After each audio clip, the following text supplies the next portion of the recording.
Oldu be.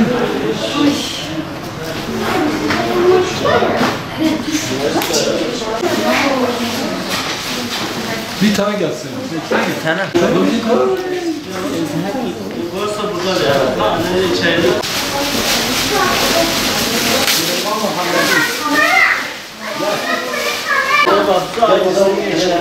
Karşıma.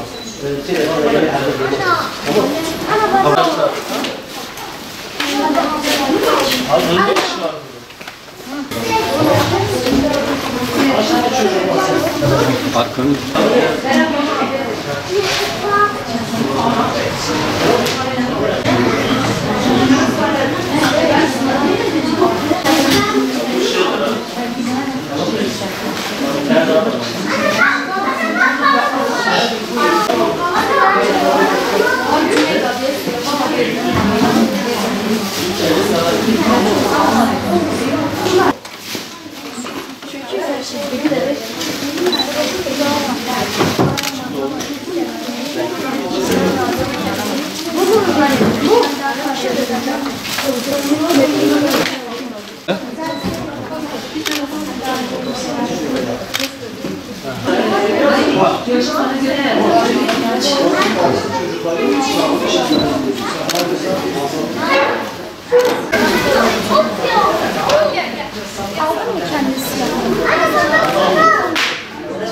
Öyle verebiliriz.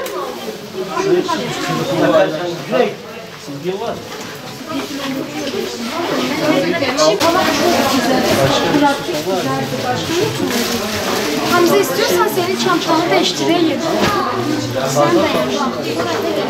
Bismillahirrahmanirrahim. 2023-2024 eğitim öğretim yılında Umut Kervanı olarak Van'da derneğimize kayıtlı olan ihtiyaç sahibi aileler için kırtasiye çalışması başlattık. Bu minval üzere 55 öğrencimize kırtasiye yardımı yaptık. Malumunuz olduğu üzere son zamanlarda gelen zamlar maalesef kırtasiye ürünlerinde etkisini hissettirdi. Aileler bu ürünleri tedarik etme noktasında ciddi bir sıkıntıya girdi.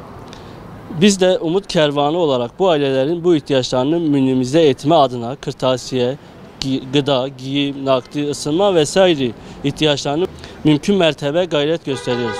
Bu çalışmaları yaparken ihtiyaç duyduğumuz malzemeleri hayırsever insanlar aracılığıyla yapıyoruz. Bu kırtasiye çalışmamızda yine hayırsever kardeşlerimizin yapmış olduğu yardımlarla çocuklarımızın yüzünü güldürmeye gayret ettik. Bu itibarla bizlere desteklerini esirgemeyen tüm hayırsever kardeşlerimize dua eder, teşekkür dileklerimizi iletir. Umut Kervanı olarak daima mazlum ve mağdur insanların yanında olmaya devam edeceğiz. Önümüzdeki günlerde yine ailelerimize yönelik farklı çalışmalarımız olacaktır inşallah. Odun, kömür, bot ve mont gibi bu noktada yine başvuracağımız merci hayırsever kardeşlerimiz olacaktır. Bizlere desteklerini esirgememeleri temennisiyle Rabbim emeği geçen herkesten razı olsun diliyor. 2023-2024 eğitim öğretim yılında tüm öğrenci ve öğretmenlerimize başarılar diliyoruz.